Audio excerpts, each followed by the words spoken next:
settings hierarchy.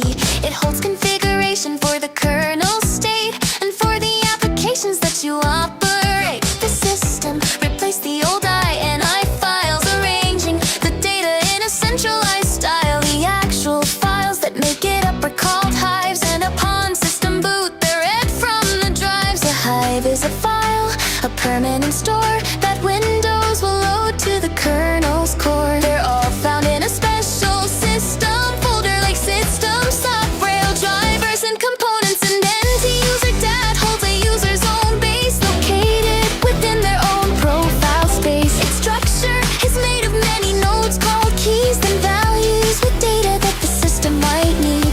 The structure begins with a set of root keys which logically organize these data trees. HKey local sheet is for system-wide stuff. For services and drivers it holds just enough. Then HKey current user reflects a user's own space. For settings unique to your account and interface, this key is a link, not a hive of its own, to HKey users where your profile is shown. The HKey user's hive will contain every SID for all of the user accounts that are not hid. Then HKey classes root is for file association, like which program to use for a file of type's creation. It's also a view that is merged and then made from machine and user classes, a data cascade. These top-level handles provide the main door to access the settings the system has in store. Within every key name values you can find, which hold specific data of various kind. Each value contains a name type and its data, a trip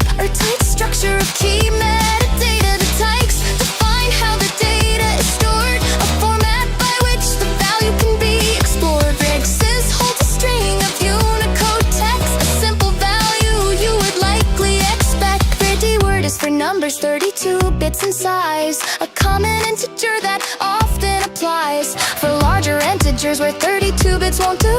There's the 64-bit reg Q word to use. Red binary stores raw data and is often the norm, just bytes in a sequence with no real form. And reg multisys can hold many text lines, a list of null terminated strings you can define. The kernel's configuration manager will guide how registry data is accessed from inside. The hives are all loaded in memory space to make lookups happen at a much faster pace. A change to a key is a process atomic, so potential interruptions are not catastrophic. The system will flush out the data to disk to safeguard against a corruption risk. But this operation does not happen right then. It's managed by Windows again and again. A key has a last write timestamp you can check to see when a change was last put on its deck. The tool that